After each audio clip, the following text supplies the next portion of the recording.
But anyway, this is Becky with Be Your Best You Coaching, and I just wanted to jump on today and talk to you guys about how to keep your house clean. Just some simple tips on how to keep your house clean, because really, let's face it, probably as a busy mom, cleaning our homes is probably like down on the bottom of our list of things that we love to do, okay? I love the final end product. I love having a clean house, but the process isn't always that fun. So what I want to do today is just share with you some simple tips on how to get it done, creating a schedule, and those kinds of things. Because you just have to decide, are you going to pick a day and have that be your cleaning day, or are you going to be more like me and spread things out throughout the week? When I used to work full-time, I always hated it that I would spend like all day on Saturday cleaning the house, and so I don't want to do that. So typically now I work from home, so that's a blessing in disguise, but I'm able to, just pick up and clean my house whenever. So what I want to share with you is basically some tips on how you can get your house clean and create your own system. So, but like I said, it's basically deciding which way you want to go. And there's really no wrong or right way to do it. The key is just to do it. So when I was growing up, my mom, she always kept our house clean.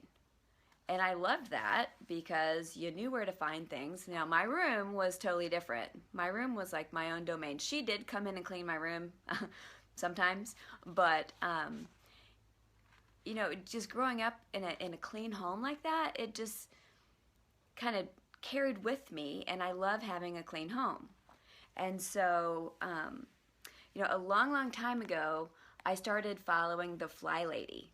And I don't know if you guys have ever heard of her, but she has amazing tips on how to clean your house and how to create a schedule. And so I started following her. I had a little card box that had my schedule, and every day you had certain tasks that you had to do. And you had zones in your home on like which parts of your house to clean and on what days. And if you didn't do your laundry on whatever day, you didn't get to do your laundry later. That was the toughie. But if you skipped a day, you didn't get to make it up the next day. You had to wait until the following week. So that kind of put pressure on you to keep up with that schedule. But anyway, what I want to share with you are just some of my tips and things that I've learned throughout the process. I do have a couple non-negotiables. My kitchen is where it all starts. With the Fly Lady, she says that you never go to bed with dirty dishes in your sink. And so I learned from her a long time ago that you always either put the dishes in the dishwasher or you have them washed and put away before you go to bed. And she even suggests that you wipe your sink down, and she calls that shining your sink. Because there's nothing more depressing than getting up in the morning and having your kitchen be a total disaster area, and know that you've got that ahead of you too, as well as everything else that you've got going on that day.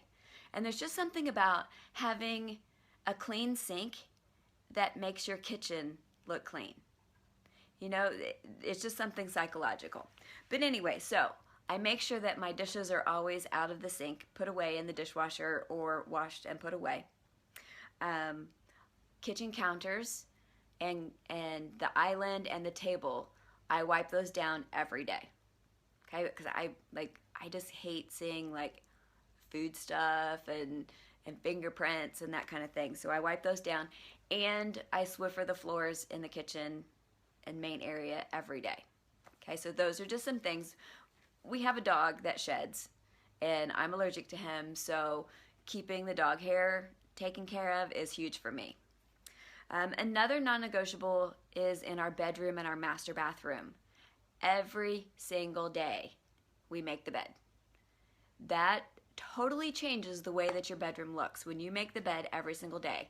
Now, when I was younger, I had it in my head that why do you want to make the bed? Because you're just going to get right back in it that night, right? So it didn't make sense. But it really changes your outlook on your how your bedroom looks is when you make the bed. So I always make sure that I make the bed every day. And in the bathroom, I always make sure that we wipe down the countertops in the bathroom.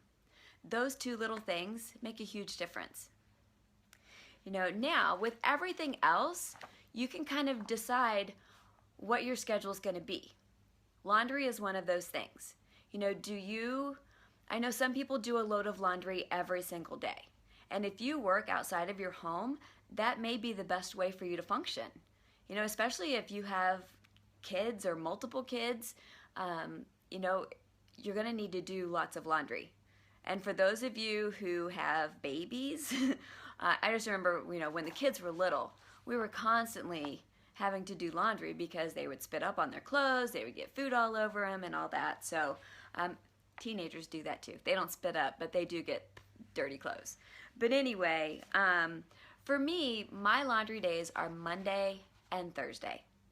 Without fail, every Monday and Thursday I'm doing laundry, and typically it ends up being about 3 or 4 loads. And like I said, I work from home, so I have that as an option for me, but not everybody does. So, I just try to get it knocked out. Now that I'm teaching fitness classes 3 nights a week, I go through lots of workout clothes. Plus I work out at home too, so I go through a lot of clothes, and so I'm constantly having to do fitness clothes. And my son is a soccer player, and so we can't be letting his smelly soccer clothes go too long. But as far as your bathrooms, simple things. If you are keeping your countertops wiped down every day, then they're going to look decent. So there's not going to be a whole lot you're going to have to do. But at least once a week, typically just once a week, I will clean the toilets, clean the showers or the bathtubs, just make sure that those are all in, good shape. And a great all-natural cleaning product is basically just to use 1 part vinegar, 2 parts water, just put it in a spray bottle. It's a great product to clean your mirrors and your glass with because you don't get those streaks. And and it's natural, so it's non-toxic, and it's a good thing. And it's super cheap. You can just refill your bottle, just buy a big thing of vinegar and refill your bottle whenever you need it. But you can use that to clean anything, really. Wipe down your countertops, to clean your mirrors, to clean your glass shower doors, your windows, whatever. I will also sweep the floors. Like, I shed a lot. When I'm fixing my hair in the morning, my daughter, she's got long hair, so she sheds too. So, just swiffering the floors or sweeping the floors to get the hair up, that's always huge. And sometimes it's just those little things that make all the difference. Dusting, honestly, I really dust about every 2 to 3 weeks. And when I say dust, I mean use a spray cleaner and a soft cloth and actually take things off of the surfaces and wipe them down and then put them back. Other than that, I will go through the house with a feather duster. My feather duster is my friend, and I can just go through and just brush the dust off of, to do quick dusting. But, just making sure that you do every so often go through with a spray cleaner and actually, it helps to repel the dust, so that's always a good thing. And dusting includes not just your flat surfaces, but as well as, your decorations that you have hanging on the walls, your little knickknacks that are sitting around, and that kind of thing.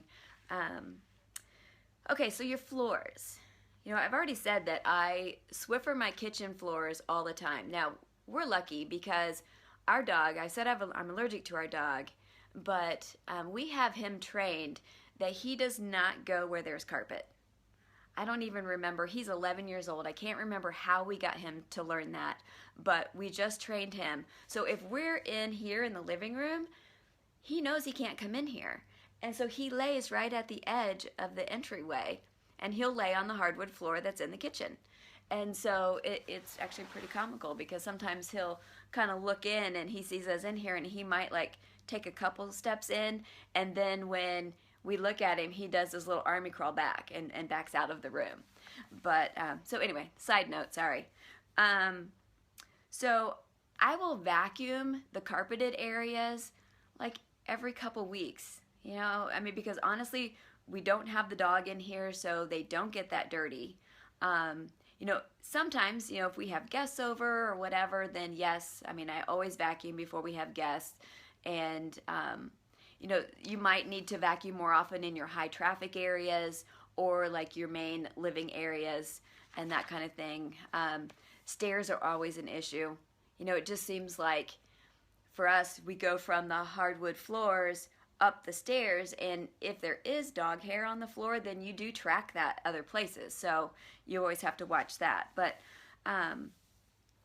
you know, just really just making sure, like if you see stuff on the floor, vacuum it up. It's very simple.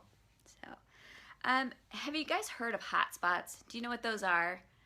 You know, we have a few of those in our home. Basically, those are the areas when you walk into your house, where is that place that everybody puts their stuff? You know, like you walk in, you've got your purse, you've got your keys, you've got, you know, like your school bags, your mail, whatever. For us, it always tends to end up on the island in the kitchen. You know, so it's just a matter of taking care of those hot spots. It might be your island, it might be a countertop, it might be your desk. Wherever those hot spots are, make sure that you take care of those.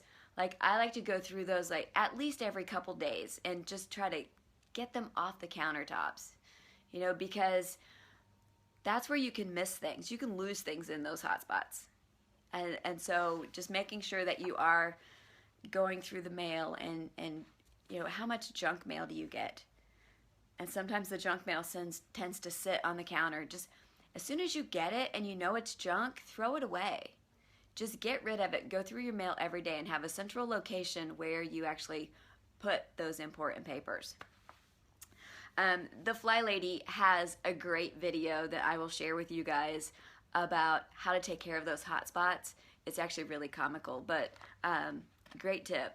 So, you know, whether you break your cleaning down into multiple days and actually create a schedule where you're doing certain things on certain days, which I recommend. You know, obviously you may not be able to stick to that 100%, but when you create a schedule and know what you need to do when, you're going to be more likely to do it.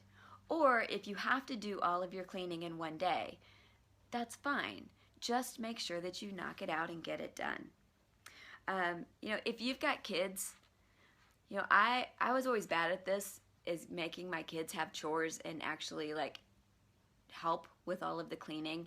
You know, I've got friends that do a great job of assigning jobs to their kids, and it's their responsibility and they have to do it. So that's a great thing. But if you have little kids, there's a great way to make it fun. Okay, so do you guys remember, I'm dating myself here. When my kids were little, they loved the big comfy couch. You know, like Lunette and Molly, a clown and her dolly, and the big comfy couch. Okay, never mind. Anyway, so she always did these 10-second tidies. And so basically, she would set the timer and she'd hurry up and she would clean and get it all done. And we started doing that with our kids. Like I did that with my kids when they were little. We would go into a room and we would set a timer, and everybody had a job. One person had the feather duster, one person had the vacuum cleaner, one person had a laundry basket where they went around and collected items that didn't belong in that room. And then another person was in charge of like tidying up, like fixing pillows on the couch and just doing that kind of thing, and like putting things where they belong, like if there were magazines out or books or blankets or whatever. So we would set a timer and we would pretend that a bomb was going to go off or something if we, you know, didn't get the room done and get all of our jobs done within that amount of time. And so it was super fun. The kids thought it was great because it was a challenge, and we did just a little short amounts of time. Like I could set the timer for like less than 5 minutes in our living room, and we could knock that out and hurry up and scurry around and get all of that done. And the kids thought it was great. Hi, Misty, how are you doing? But anyway, so that was just kind of a fun thing to do. And different rooms took a different amount of time. And you know, like so, like in their toy room, that was always a big thing because that would obviously take a lot longer because they had toys everywhere. And so, but yeah, so that was a totally different thing. But just doing it in those little increments of time just made it fun and made them want to actually take part in it, and it didn't make me have to be the one to do it all the time. So, but anyway, so I hope these tips have helped you a little bit. You know, just like I said yesterday, we're just all here to stick together and we need to be supporting each other. And so my whole goal here is just to give you some worthwhile tips that will help you. If you've got your own tips, please, please, please share them in the comments, because the more we like pull together and help each other, the better off we're all going to be. So whatever works for you guys, I would love to hear about it. And so